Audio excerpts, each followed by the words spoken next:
Isang mapagpalang umaga sa ating lahat. Ito ay isang karangalan para sa akin upang makapagbigay kaalaman sa inyo tungkol sa napakahalagang paksang tatalakayin ngayong umaga na may titulong Forest Production, Conservation, and Utilization. Alam niyo mga kasama, ang mithin ng PCC o ng Kagawaran ng Agrikultura ay maparami ang produksyon ng gatas at karne sa ating bansa at upang mapataas din ang kita ng mga magsasaka.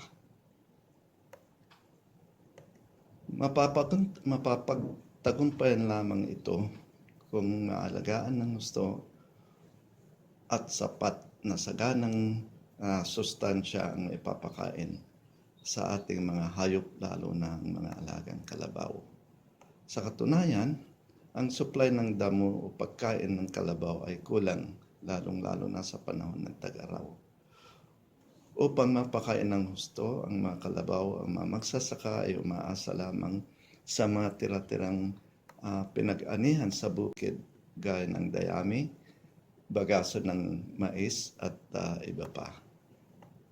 Ito ay kabaliktaran naman pagdating sa panahon ng tag-ulan, na kung saan napakaraming damo sa paligid natin, subalit ito ay hindi nagagamit ng gusto o naipapakain ng tama sa mga alagang kalabaw.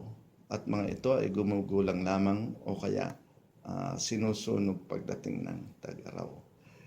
Kaya ang paksang ito ay makakapagbigay linaw kung paano matutugunan ng sapat na supply ang pagkain ng ating mga hayop at kung paano natin mapapakain ng tama ang mga alagang kalabaw. Ang mga paksang tatalakayin ay mayroong 3 yugto.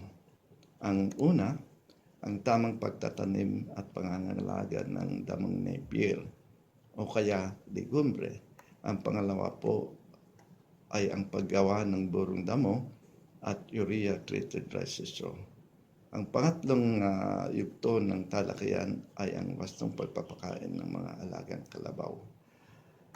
Kailangan natin ng tamang pagpaplano para maisakatuparan ang lahat ng mga ito. Ang una po, ang ating mga magsasaka ay dapat nilang alamin ang dami o klase ng hayop na kanilang inalagaan. Halimbawa, ito ba ay bulo? Ito ba ay gatasan? Ito ba ay buntis?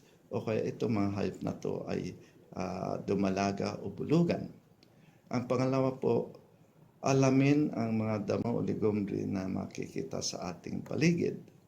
At ang pangatlo, alamin kung gaano karami ang pagkain kailangan ng mga hayop sa loob ng isang araw o kaya isang taon. Halimbawa, ang kalabaw na may timbang na 400 kilos ay mangangailangan ng 40 kilograms na sariwang damo bawat araw o 10% ng kanyang timbang. Kung ang masasakate sa isang metro kwadrado na Napier ay 5 kilos o 5 kilo, ang pagsasakatihan para matugunan yung 40 kilos na kailangan ng hayop sa isang araw ay 8 square meters.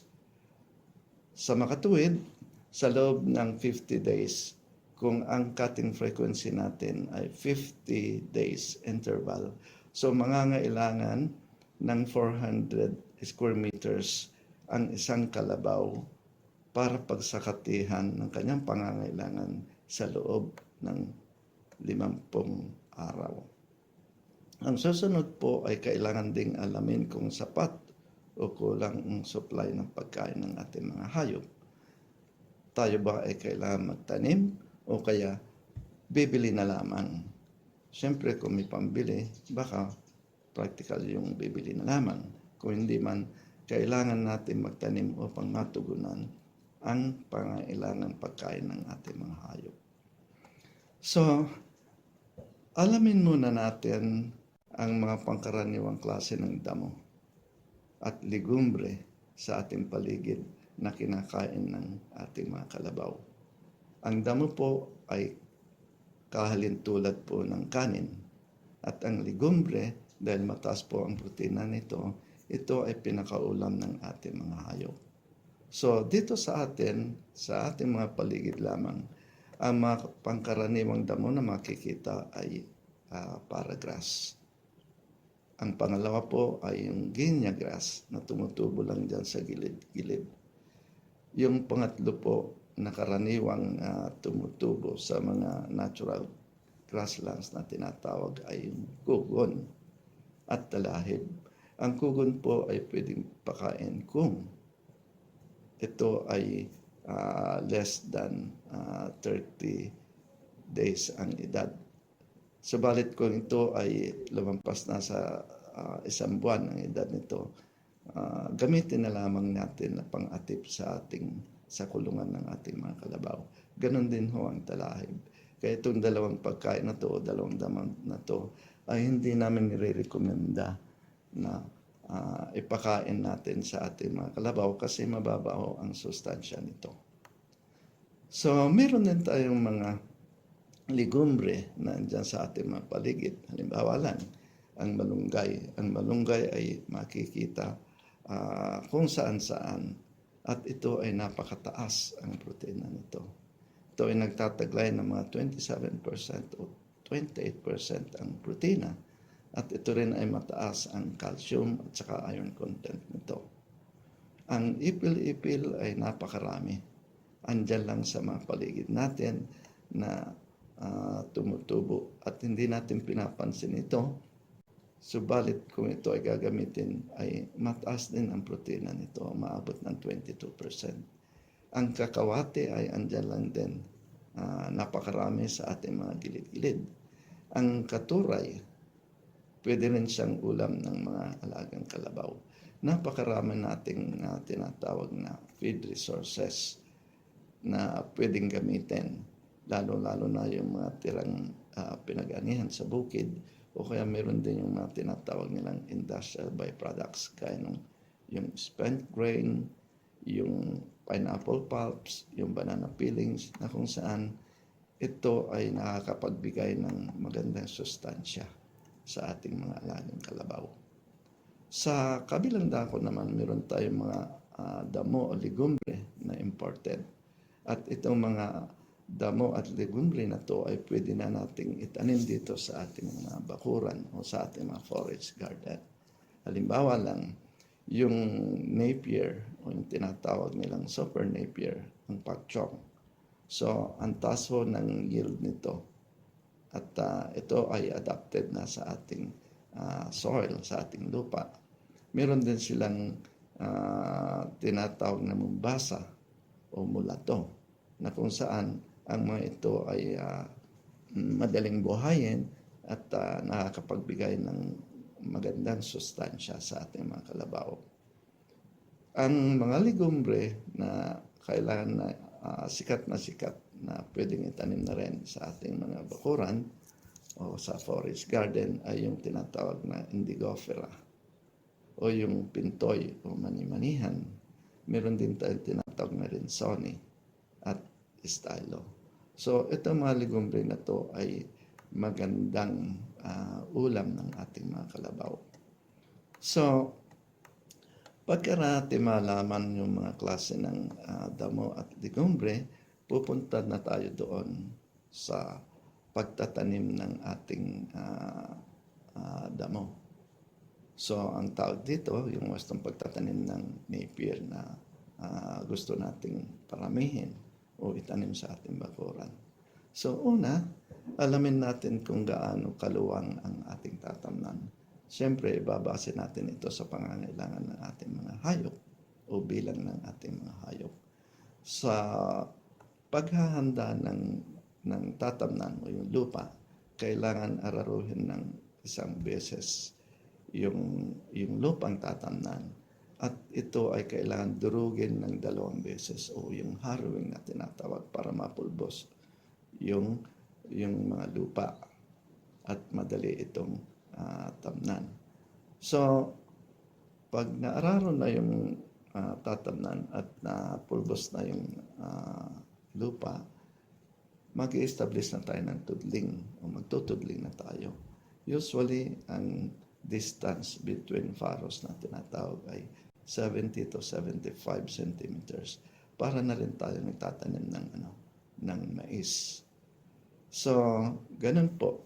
Pag naihanda na natin yung tatamnan, so maghahanda na rin tayo ng itatanim o yung Napier cuttings na tinatawag. So, dito, ang bawat cutting, bawat putol ay kailangan nagtataglay ng 2 hanggang 3 buko o yung nodes. At ito ay napakahalaga kasi kailangan natin na pag tinanim natin ito ay kailangan nakabaon sa lupa yung unang buko upang sa ganon madaling tumubo ang itinanim nating Napier. So, ganon. Ang ibig sabihin nito, ang requirement ng cutting sa isang hektarya ay umaabot ng 40,000 cuttings. Ang pagtatanim po ay isang pie ang distansya bawat hills o bawat cutting na itatanim. So, pagkayari nating natamnan yung ating inihandang forest garden, kailangan din nating magpatubig. Usually, kung tag-araw, mga 2 o 3 beses o 4 na beses pa napatubigan ang Napier bawat buwan. Sa pagpapataba naman, 2 linggo pagkatanim nito, pwede na siyang patabaan at ang gamit dito ay mga 3 hanggang 4 na sakong urea. Ang ating tinanim na Napier ay pwede nang anihin pagkaraan ng 90 days. Ibig sabihin nun, full grown na rin yung ating mga Napier at ito ay tayo ay makaka-harvest ng mga 30 to 40 tons bawat hektarya. Yung susunod na cutting sa pag-harvest ay every 45 to 55 days ang intervals. So bawat pagitan ng pag-harvest, kailangan natin na mapatubigan at mapatabaan yung ating inani na Napier o pinag-harvestan na Napier. Ang pag-harvest pala ay kailangan mga 10 to 15 centimeters ang maiiwan mula sa lupa. So, ganun po ang ang tamang pag-harvest.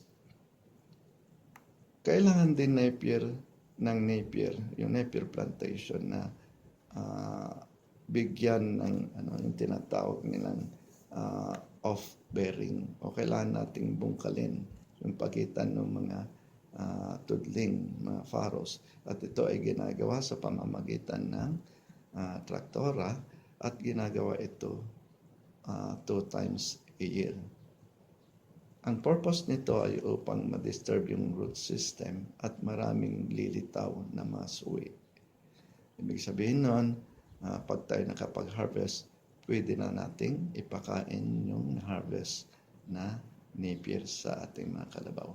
Ngayon, kung may sobra, so pwede na nating gamitin ito para doon sa paggawa ng buro. Yung pagtatanim naman ng legumbre ay halos parehas lang din sa pagtatanim ng damo. Ang pagkakaiba lamang dito, yun kasing legumbre ay kailangan maitanim sa pamamagitan ng punla.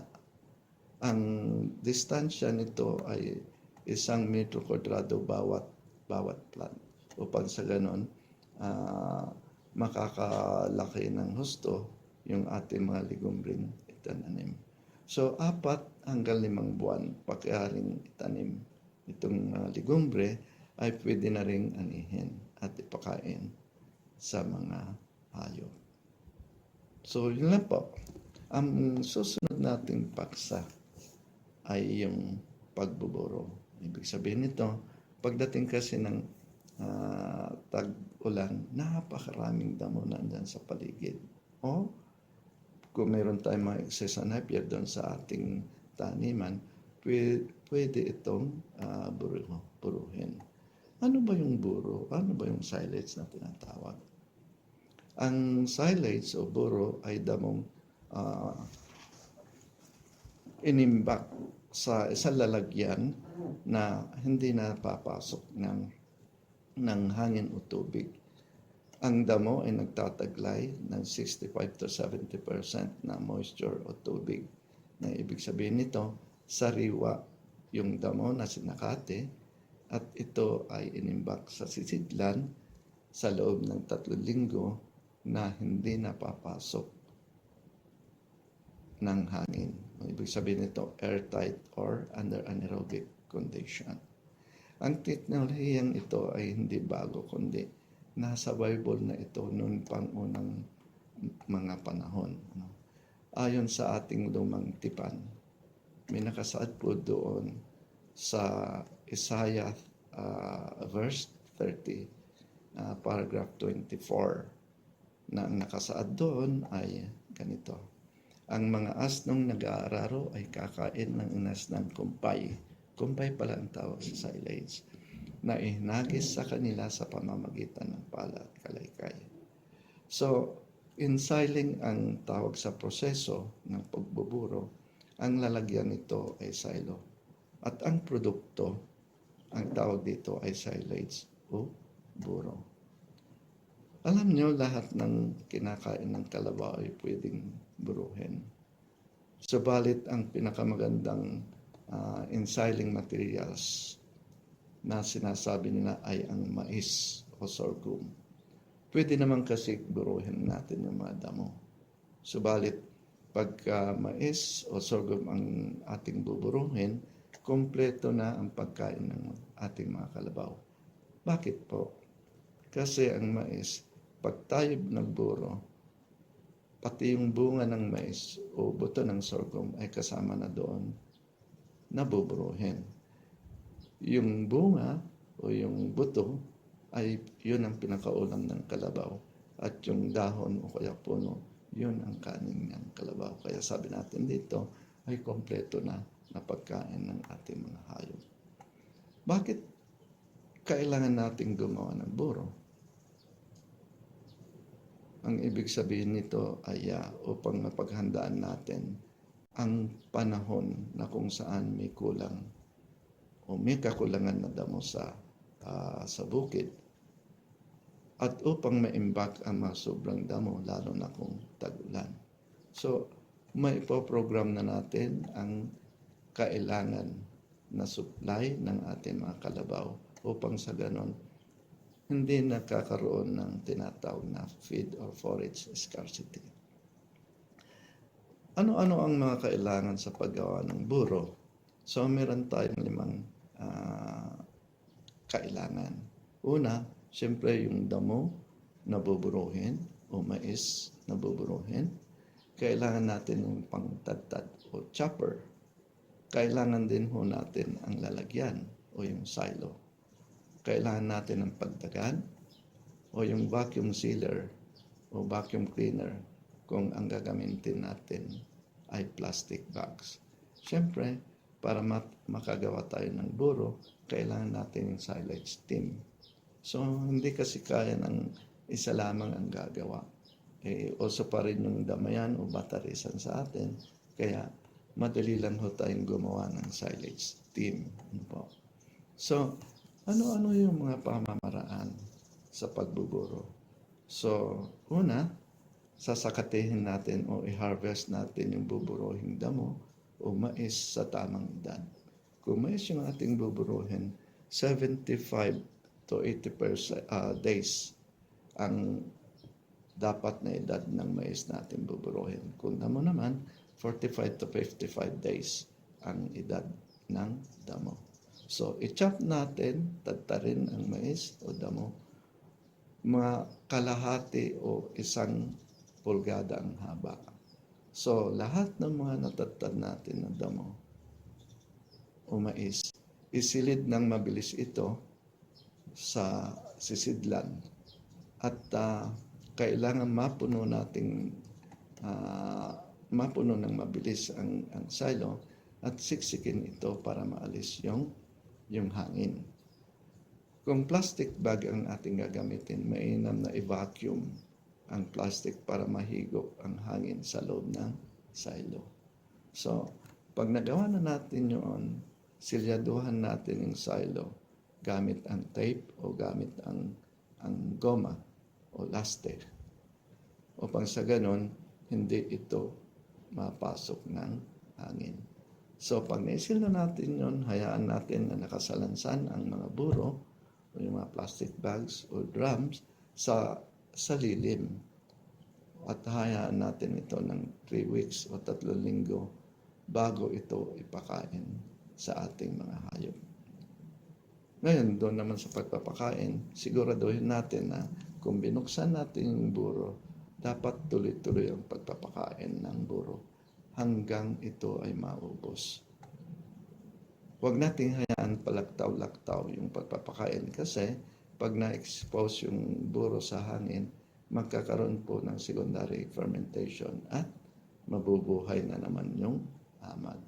Ibig sabihin, hihina o hindi maganda maging kalidad na ng buro kasi may amag na ito. So, yun. Ang susunod na paksa natin ay yung paggawa ng urea treated rice straw.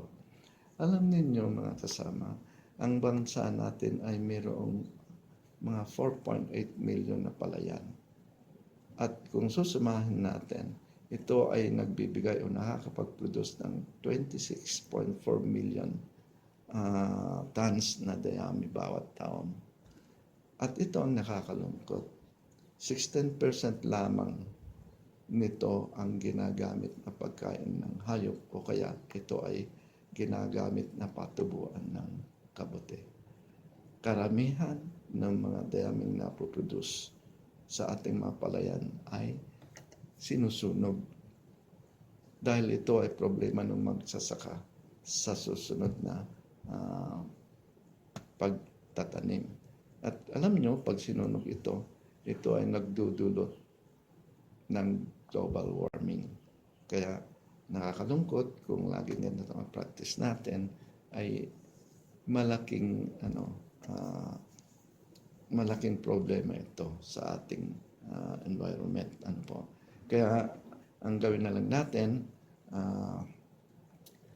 gamitin natin na pagkain ng kalabaw at pataasin natin ang sustansya nito sa pamamagitan ng pagkahalo ng urea at pulot at mapapataas natin ang sustansya ng ating mga dayaming napoproduce sa palayan. So, ano-ano ang mga kailangan natin sa paggawa ng urea treated rice straw? So, syempre unang-una yung dayami. Pangalawa po, urea. Pangatlo, yung pulot o molasses. Siyempre, kailangan natin ng tubig.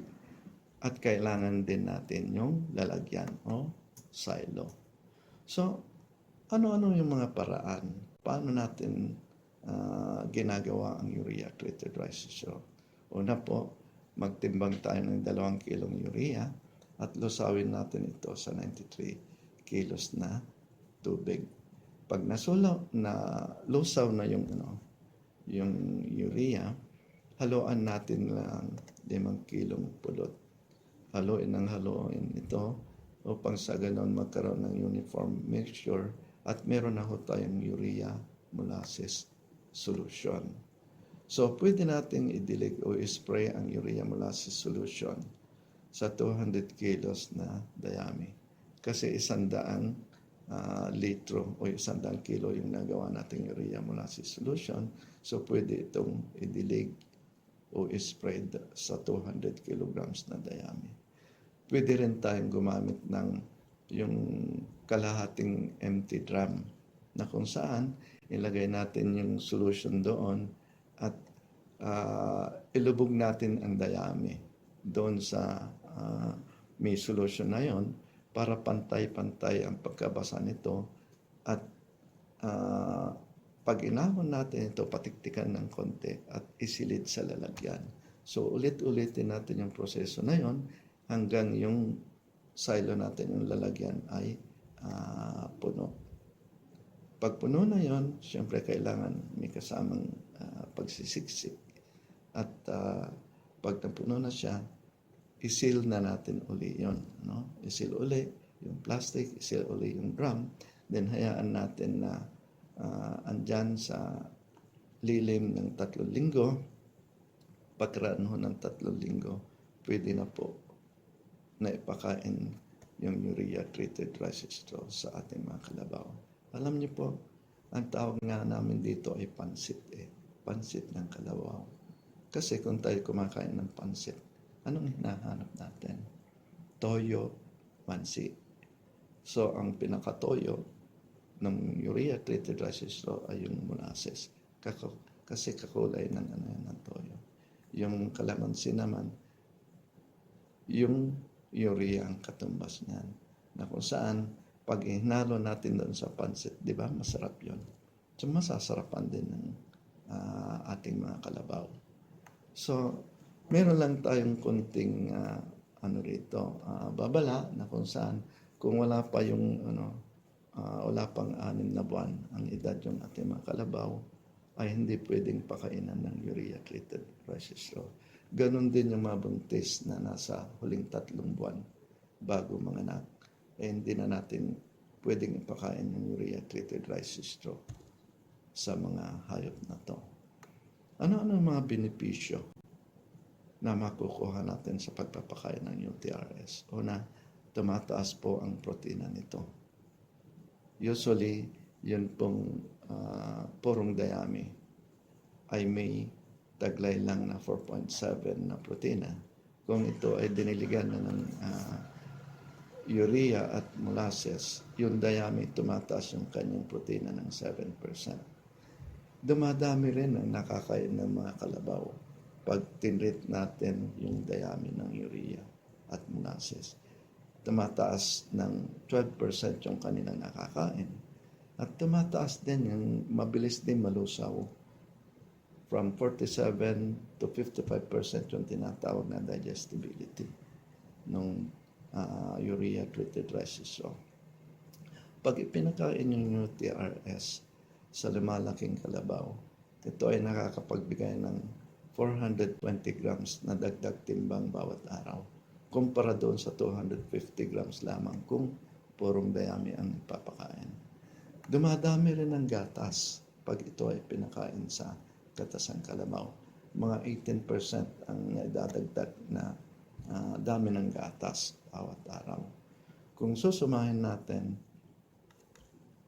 ang UTRS po ay nakakapagbigay ng 33% na dagdag kita ng ating mga magsasaka. Meron din ho kami tinatawag na chowpan o yung total mixed ration. So, ito ay pagkain pinaghalo-halo na andyan na yung kanin, andyan na yung ulam, andyan na yung vitamins at andyan na yung minerals. Kompleto ito at madali lang gawin basta't kompleto ang ating mga sangkap. Meron kaming experiment na ginawa na itong chapa na to ay ginamitan ng 25% na saha ng saging o kasama na rin ho ang dahon ng saging at saka 50% na water lily. Alam nyo, itong mga ito ay hindi pangkaraniwang pagkain ng mga kalabaw.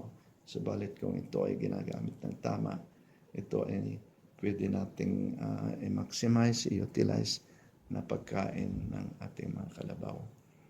Yung chowpan na sinasabi ko, nung ito ay ipakain sa lumalaking mga kalabaw, ito ay nakapagbigay ng 960 grams na dagdag timbang ng mga hayop. Nung ito ay pinakain sa gatasang kalabaw, ang kalabaw, ang gatas ng kalabaw ay nagkapagbigay ng 7 liters na gatas bawat araw. At sa loob ng 180 days, naging ganun po ang average milk production na 7 liters per day. So, napakarami ng ating mga feed sources na pwedeng gamitin. Basta't alam natin ang ating gagawin, So mapaghahanda natin ito at magagamit ng tama upang maging pagkain ng ating mga hayop. Ang kalabaw. So sana po marami kayong natutunan, marami kayong napulot na bagong aral dito sa pagpapahayag ng topic na to.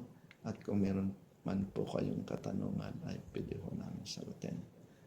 Muli po, maraming salamat sa inyong pakikibahagi sa seminar na to at nawa mapalaganap natin ang pagpapataas, pagpaparami ng karne, ng gatas sa ating bansa at ganun din. Sana po lahat kayo ay mapataas din ang inyong mga kita. Maraming pong salamat at magandang umaga sa ating lahat. Thank you very much po. Ang kalabaw. So sana po marami kayong natutunan, marami kayong napulot na bagong aral dito sa pagpapahayag ng topic na to.